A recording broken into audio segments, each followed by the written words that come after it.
What I will share with you during these first communications is not what you would call profound wisdom.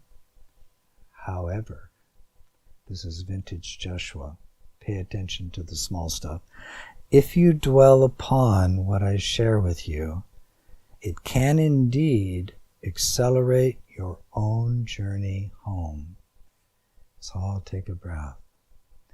We all have a tendency, especially when we're reading or listening, to get through things and get to the next page. But when he says to us to dwell upon, it means to slow down. The more we can integrate the breath, curiosity, hearing the words he's speaking, noticing what strikes us and remaining with us, this is what it means to dwell or to contemplate, to allow the energy to work its magic within us. We've already begun to do that, and will continue to follow his advice by dwelling on what he shares with us. And as you take a breath, really listen to what he's about to say.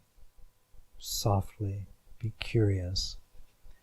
He tells us, I have been with you always. I didn't know that. It's like, huh? What do you mean you've been with me always? I haven't even thought about you. It's like, how could you say you're with me always? So these are this quality of childlike curiosity.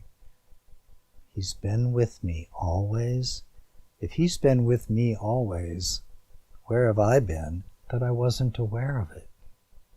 Could this be what he means by the dream? Always you have known me. Now that's a double, wait a minute. I've always known you, but for instance, I'm 70 years old. You're however many years old you are on this planet. Do you remember knowing him? It's like, what's he talking about here? I have been with you always. He's revealing something profound about reality and therefore about our true self. That is not the dreaming personality or ego. Always you have known me. There's a capacity, a knowingness inherent in this truth of our being that's been blocked from my own awareness. Now he tells us exactly what we are. You are a servant of the light many call God. Let's take a breath right there. Notice if the breath has stopped. Soften the shoulders. Let these words drop in like a pebble in the pond. All human beings have wondered, who am I? What's my life to be? What should I do? What kind of education should I get? How do I make my life?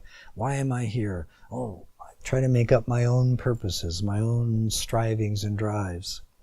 Yet here he is calmly saying, excuse me, you are a servant of the light many call God. Let's take a breath. Later, we'll discover this can be quite a blow to the ego.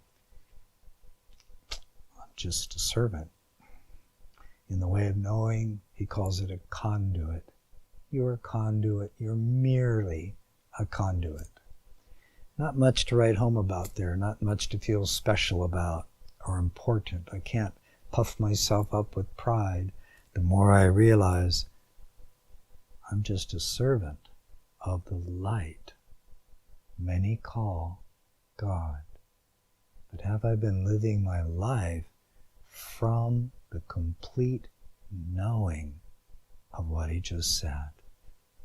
Perhaps that's what the journey of Christing brings us back to.